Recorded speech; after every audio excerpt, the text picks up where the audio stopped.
Bonjour à tous et bienvenue pour ce nouveau numéro de Faites le papier. Ce vendredi, direction l'hippodrome de Paris-Vincennes qui nous accueille pour un quintet plus qui sera réservé à des chevaux d'âge de 7 à 11 ans. Ils seront 16 trotteurs à s'élancer sur la distance de 2850 mètres et seront repartis sur deux échelons de départ avec seulement 3 concurrents qui s'élanceront avec un avantage de 25 mètres sur leurs rivaux. Voici tout de suite mon ticket pour ce quintet plus. C'est parti. En tête de mon ticket, je retiens Ikem Damer, le numéro 16, ce super cheval entraîné par Charles Dreux. Vient d'être troisième d'un quintet plus, il était un peu trop loin dans le parcours et il n'a donc pas pu rattraper ses rivaux pour finir, mais se comportait tout de même très bien. Auparavant, il s'était imposé avec Franck Nivard déjà dans un quintet plus sur le parcours qui nous intéresse, dans un excellent chrono. Il va retrouver le pilote normand cette fois. Je pense que s'il a le bon parcours et qu'il n'est pas trop loin, il s'annonce comme le cheval à battre. D'autant plus qu'il y a peu de concurrents au premier échelon dans ce quintet plus. Donc je pense que sa tâche sera certainement plus facile pour rendre les 25 mètres. Je lui oppose directement le numéro 13 et Time Drive. Il sera piloté par Jean-Michel Bazir cette fois. Il vient d'être quatrième d'un événement alors qu'il n'était pas encore à 100% en étant drivé par François Lagadoc. Il avait fait merveille avec Jean-Michel Bazir en s'imposant à 2 reprises à Vincennes durant l'hiver, dont une fois sur le parcours qui nous intéresse. Du haut de ses 11 ans, ce cheval entraîné par les frères Terry n'a pas encore tout montré et je le pense capable de briller dans cette épreuve.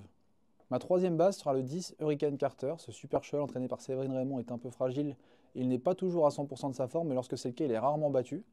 Il devrait être sur la montante après sa très bonne rentrée dernière où il se classait quatrième. Piloté par Johan Le Bourgeois, il a tout pour lui dans cette épreuve. Il reste ferré mais a déjà fait l'arrivée dans cette configuration de ferrure.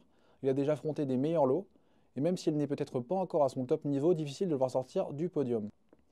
Pour pimenter les rapports, je compte sur le 8. Grand Sourire, ce super cheval a fait une saison en demi-teinte l'an passé, mais il a été embêté par des problèmes pulmonaires. Ses soucis semblent être derrière lui désormais. Il revient à un très bon niveau, comme en atteste sa dernière troisième place sur l'hippodrome de Laval, où il signait une plaisante fin de course.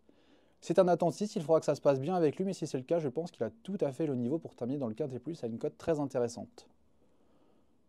Pour mon ticket, ce sera donc un quintet plus avec 4 bases, le 16, le 13, le 10 et le 8, auquel j'associe tous les chevaux en 5e position de mon quintet plus pour un montant de 12 euros. Il est possible de réduire ce ticket en retirant le numéro 11 Inred et le 5 Gamin d'Algie qui figurent tous les deux avec un émoji rouge. Difficile de les imaginer à l'arrivée, mais derrière la course me semble assez ouverte, raison pour laquelle je fais un champ total. Si vous souhaitez avoir plus d'informations sur mon ticket, rendez-vous sur equidia.fr où vous aurez toutes les informations sur la course du Quintet Plus, mais aussi sur les belles réunions à venir ce week-end, notamment à Caen avec les Ducs de Normandie samedi. Je vous souhaite un très bon jeu à tous et je vous dis à très bientôt pour un nouveau numéro de Faites le papier.